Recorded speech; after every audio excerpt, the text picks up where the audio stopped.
Abad bin Bishr ibn Waqasi adalah salah satu sahabat Nabi dari kalangan Ansyar, yang berasal dari suku Ius keturunan Bani Asyhali. Ia punya dua nama panggilan, yaitu Abu Bishr dan Abu Al-Nabi. Ibn Al-Asir menuturkan dalam kitabnya bahwa ia masuk Islam di Madinah melalui Mus'ab ibn Umair lebih dulu daripada Sa'd ibn Mu'az dan Usaid ibn Hudhair. Abad turut serta dalam Perang Badar, Perang Uhud, dan peperangan lain-lainnya bersama Rasulullah. Abad termasuk sahabat utama Rasulullah. Aisyah pernah berkata tentang dia, ada 3 orang Ansyar yang keutamaan mereka sebanding. Mereka semua dari Bani Abdul Ashhal, yaitu Sa'd ibn Mu'az, Usaid ibn Hudhair, dan Abad ibn Bishr. Itulah kesaksian Ummul Mukminin, wanita mulia yang selalu menjadi rujukan para ulama. Tindakan heroik Abad dalam Perang Zaturika sungguh tak terlupakan. Diriwayatkan dari sahabatnya sendiri, Ibn Yasar dari Ukail ibn Jabir bahwa Jabir ibn Abdullah al-Ansari berkata, kami keluar bersama Rasulullah dari tempat perlindungan kami di kebun kurma dalam Perang Zaturika. Dalam perang itu, seorang wanita musyrik terkena lemparan anak panah seorang muslim. Usai peperangan, dan setelah Rasulullah pulang ke markas, suami wanita musyrik itu datang dan melihat apa yang terjadi pada istrinya. Ia marah dan bersumpah akan membalas dendam hingga salah seorang sahabat Nabi bersimbah darah. Diam-diam, ia mencari tahu di mana Nabi menginap malam itu. Saat Nabi hendak masuk rumah, beliau bersabda, siapakah yang mau berjaga malam ini? Ammar ibn Yasar dan Abad ibn Bishr bangkit dan berkata, kami siap berjaga, wahai Rasulullah. Berjagalah dekat gerbang Syib. Saat itu beliau dan para sahabat menginap di Syib, di sebuah lembah. Kedua orang itu pun pergi menuju gerbang Syib. Abad bertanya, kau ingin aku berjaga di awal atau di akhir malam? Ammar menjawab, kau berjaga di awal malam, dan aku di akhir malam. Kemudian Ammar berbaring dan tertidur pulas. Abad mendirikan salat sunnah sambil berjaga. Ketika itulah suami wanita musyrik itu datang. Ketika melihat Abad yang sedang salat, lelaki itu tidak menyia-nyiakan kesempatan. Ia langsung melepaskan panah ke arah Abad dan tepat mengenai tubuhnya. Terkena panah tidak membuat Abad membatalkan salatnya. Ia hanya mencabut panah dan melanjutkan salatnya. Lelaki itu kembali melempar panah, dan Abad tetap berdiri dalam salatnya. Untuk ketiga kalinya lelaki itu meluncurkan panah, dan Abad mencabut panah yang tertancap di tubuhnya. Lalu ia ruku, lantas sujud. Baru setelah selesai salat Abad membangunkan Ammar dan berkata, bangunlah, ada orang yang datang. Ammar terkejut ketika melihat suami wanita musyrik itu berada di dekat mereka. Ketika melihat mereka berdua, lelaki itu tahu mereka menjadi benteng hidup bagi Muhammad dan menjadikan diri mereka sebagai penebus dosanya. Ammar kaget melihat sahabatnya Abad berlumuran darah.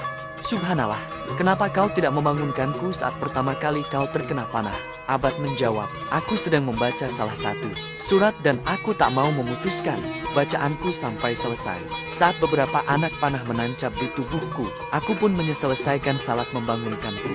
Demi Allah, jika tidak karena tugas berjaga yang diperintahkan Rasulullah, niscaya jiwaku sudah lepas dari raga sebelum aku memutuskan atau menyelesaikan bacaanku. Abad tak pernah bosan mengikuti peperangan bersama Rasulullah sampai beliau wafat. Ia pernah mendengar beliau bersabda di depan kaum Ansyar, wahai Ansyar, kalian bagaikan pakaian dalam dan manusia bagaikan pakaian luar.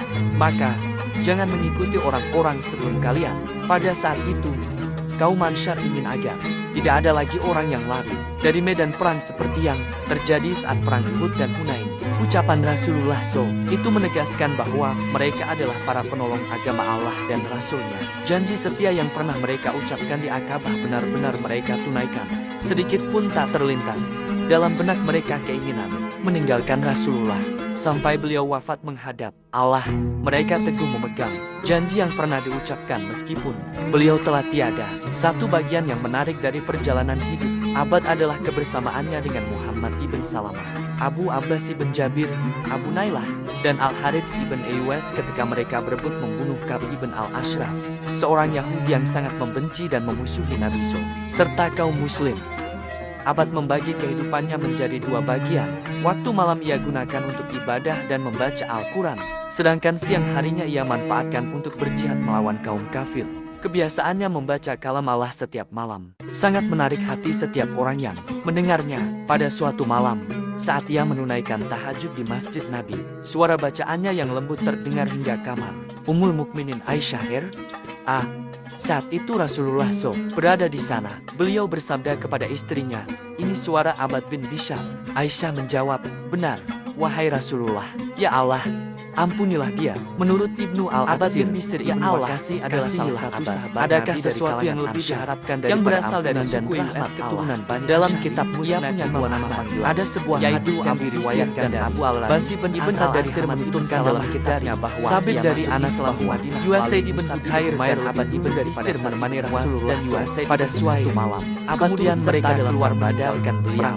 Tiba-tiba tongkat salah seorang dari mereka memancarkan termasuk sahabat utama Rasulullah. Mereka dapat berjalan berkata tentang cahaya itu. Ada tiga orang Ansar yang keutamaan mereka tongkat mereka masing-masing. Mereka semua dari Bani Abdul Ashhal. Suatu malam menjelang perang Yamamah, Abad bermimpi sebagaimana diriwayatkan oleh Abu Sa'id. Itulah kesaksian bahwa Abad ibn Bisir wanita mulia yang selalu menjadi rujukan bermimpi langit terbuka Herod Abad kemudian tertutup lagi. Aku menafsirkannya. Diriwayatkan dari sahabatnya sendiri sebagai kisah dasar dari Abu Sa'id berkata bahwa demi Allah bin Abdullah al-Ansari bermimpi itu. Kami keesokan harinya Allah bersama beberapa sahabat bergabung dalam pasukan Khalid ibn dalam Al-Walid untuk memerangi seorang wanita musyrik terkenal. Mimpi dan harapan Abad menjadi kenyataan. Ia terbunuh sebagai syahid dalam peperangan itu. Sungguh mimpi orang bertakwa adalah kebenaran. Semoga Allah merahmatinya.